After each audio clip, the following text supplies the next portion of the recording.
Hello, Authority Gap listeners, and welcome to the Authority Gap podcast, the AI-hosted companion series for consulting firm founders and B2B expert-led service firms that want to become easier for buyers to understand, trust, recommend, and choose. In this episode, we're looking at why buyers need internal justification.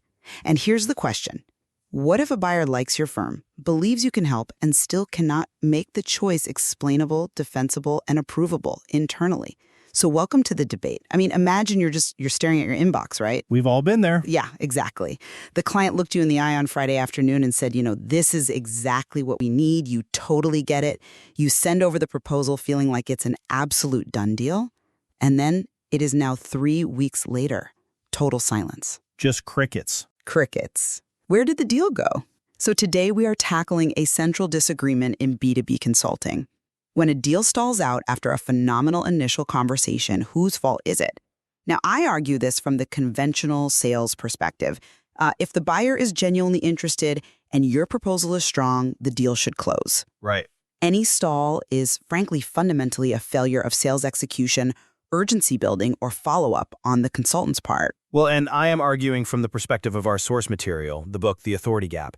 A deal does not close simply because a buyer is interested. It closes only when that buyer is actually equipped to move the decision through their company's internal justification process. Okay, but when a deal goes dark, it's rarely a failure of your sales skills. It's a failure to arm your champion for the battles they have to fight when you aren't around. Look, I'll push back on that immediately because placing the blame on this abstract internal process diminishes the power of a truly expertly conducted diagnostic conversation. I mean, in complex B2B consulting, the sales interaction is where the heavy lifting happens. Does it, though? I think so. It's where you uncover the real pain.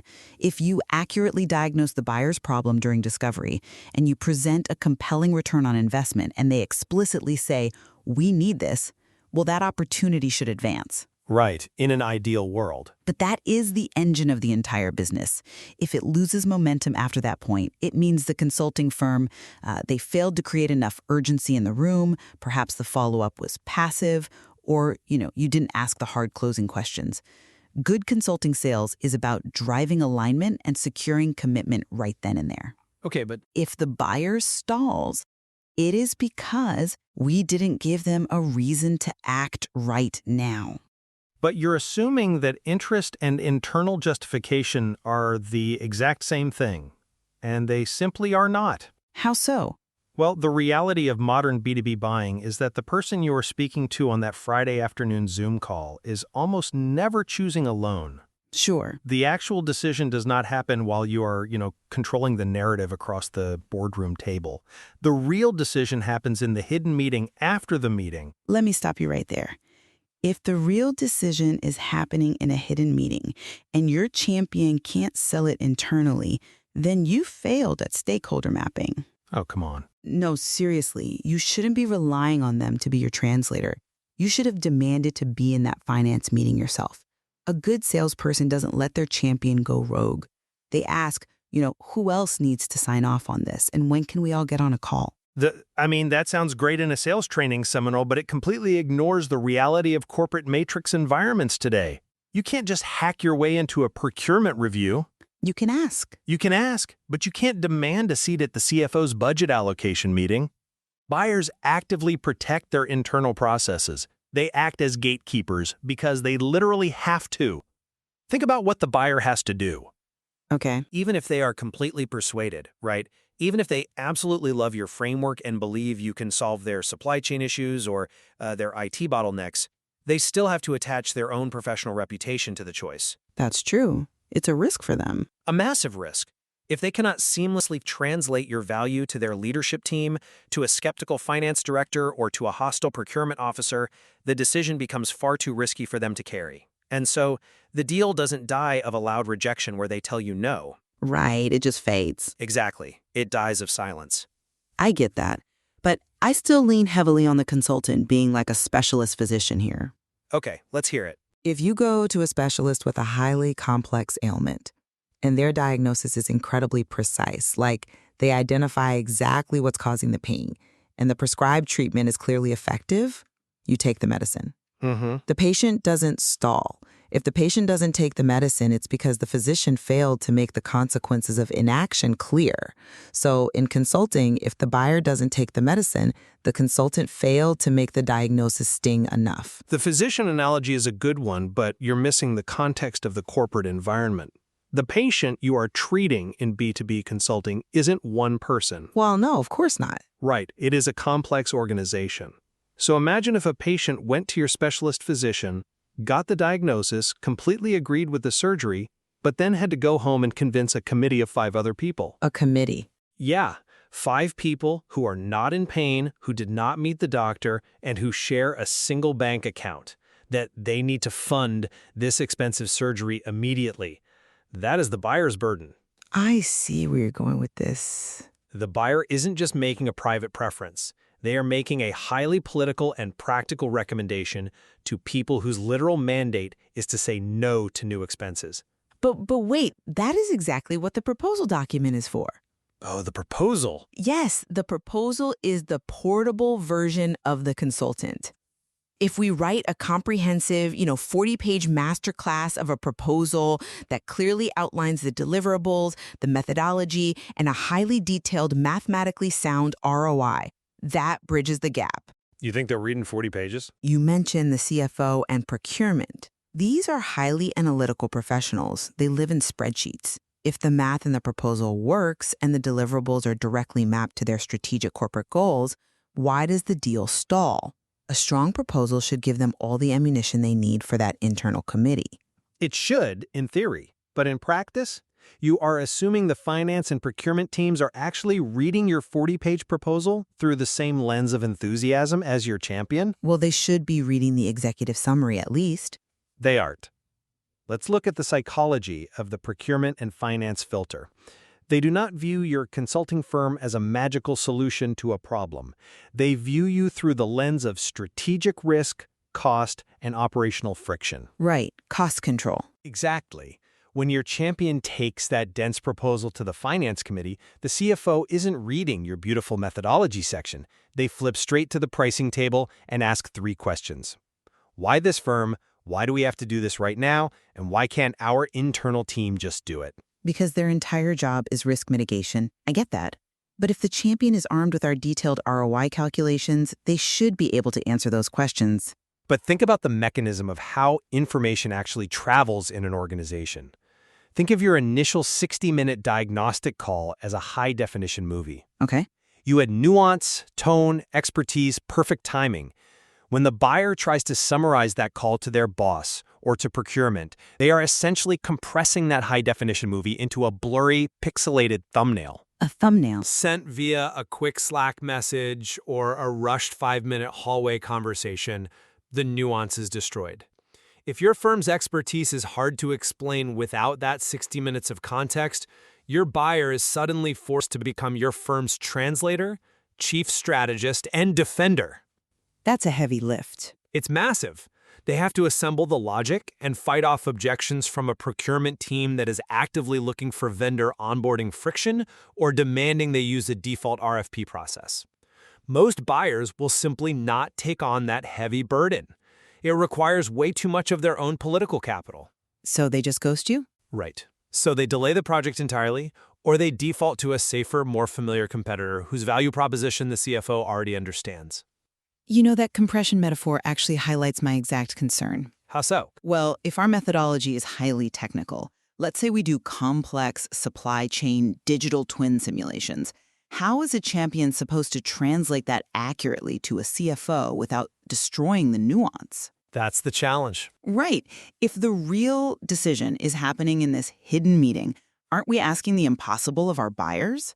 I mean, we are external technical advisors, not their internal chiefs of staff. How can we possibly influence a room we aren't invited to without dumbing down our expertise? It's not about dumbing it down, and it's certainly not about micromanaging their internal politics.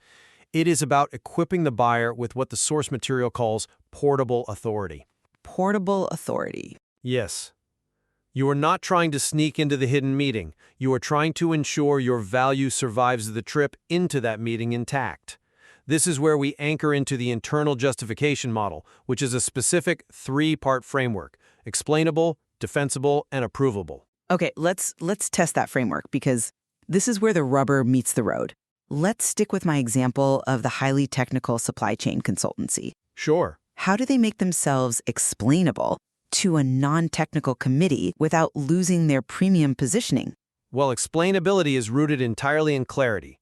The buyer must have clear, simple language to define the exact problem and exactly why your firm is uniquely positioned to solve it. So not jargon. Exactly. This is what makes the choice explainable to peers and leadership. If the champion is asked by the CFO, why are we hiring them for $500,000? They shouldn't have to recite a paragraph of proprietary jargon about digital twin simulations. Right. They need a sharp, recognizable business statement, something like, we are hiring them to map out our inventory blind spots so we stop losing $2 million a quarter in unexpected stockouts. They are the only firm that specializes in our specific manufacturing tier. Okay, I see. That is a portable, high-definition concept. It doesn't require a master's degree in supply chain management to understand. Okay, I'll concede that a sharp one-liner prevents the buyer from having to improvise a value proposition in the hallway. I give you that. It's crucial. But a catchy one-liner doesn't get a six-figure consulting deal signed by a cynical procurement officer. So clarity leads to the firm being explainable. But what happens when procurement pushes back and says, that sounds great, but how do we know they can actually deliver? This seems like a massive operational risk. And that brings us directly to the second phase of the model, defensible. Okay. Defensibility is rooted in confidence. The buyer needs portable proof. This means highly specific case evidence, external validation, and recognizable patterns of success that actively reduce perceived risk. So reducing risk is the main goal here. Completely. This is what makes the choice defensible to finance and procurement. We talked about the psychology of procurement earlier. They are terrified of risk. Oh, absolutely. So when they ask, are we sure they can handle this?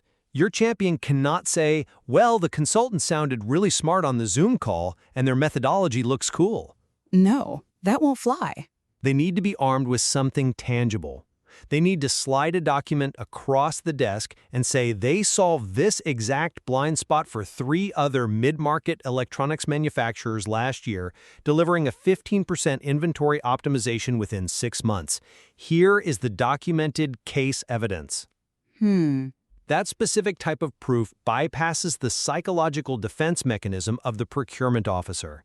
It shifts the perception from a risky gamble to a proven investment. That's a really critical distinction, actually. The case study isn't just marketing collateral for the website. No, not at all. It is quite literally a risk reduction tool manufactured specifically for the buyer to wield internally against skeptics. Exactly.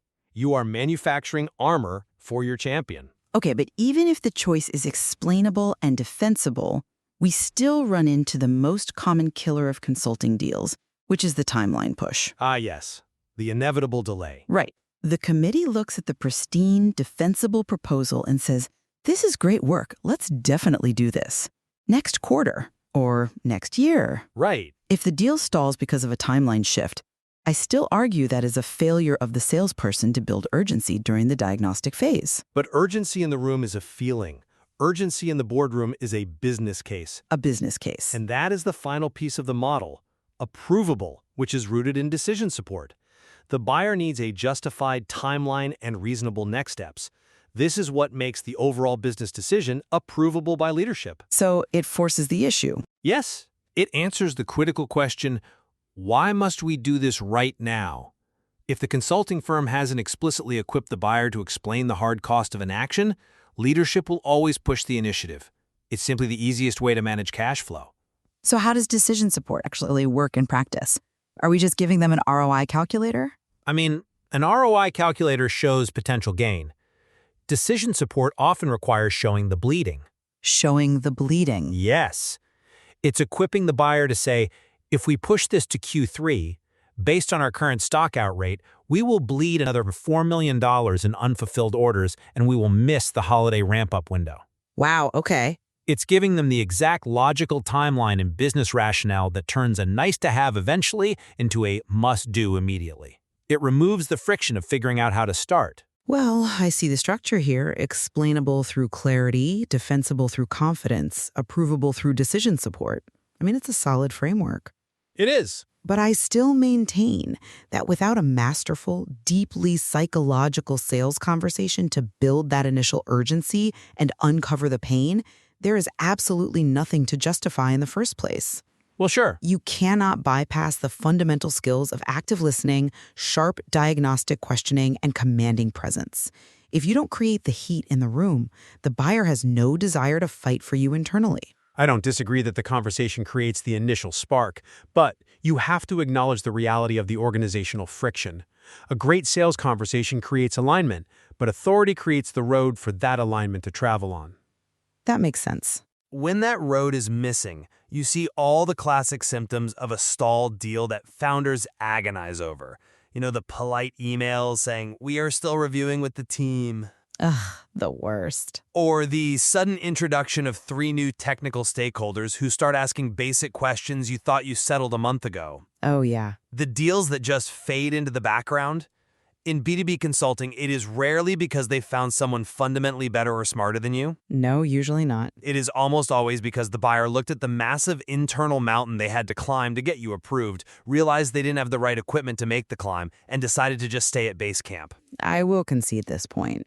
Urgency without a portable business case is a recipe for a stalled deal. We have to remember that interest is simply not the same thing as internal justification. Not at all. Someone nodding along enthusiastically on a video call is experiencing interest, but they cannot take that enthusiastic nod to the finance committee and cash it in for budget. And that is because the buyer is rarely choosing alone. We have to stop treating B2B sales as a one-on-one psychological exercise between a consultant and a champion and start treating it as an organizational consensus-building exercise. Clarity makes the choice explainable.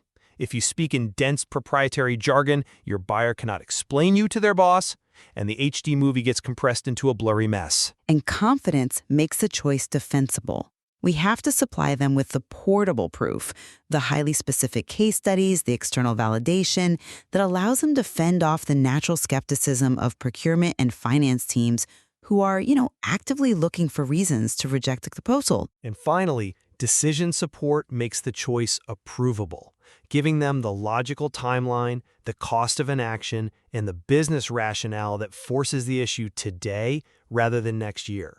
Authority helps the buyer carry the case for your firm when you are not in the room. It brings us right back to the physician analogy, but with the necessary corporate layer added. Right. If the patient has to go home and convince a skeptical, risk-averse committee to fund their surgery, the doctor cannot just give them a complex Latin diagnosis and a pat on the back. Exactly. The doctor needs to give them an X-ray that clearly shows the broken bone, a case file showing a 99% success rate for this exact surgery, and a clear, terrifying warning of what happens to the patient's mobility if they delay the procedure by even 1 month.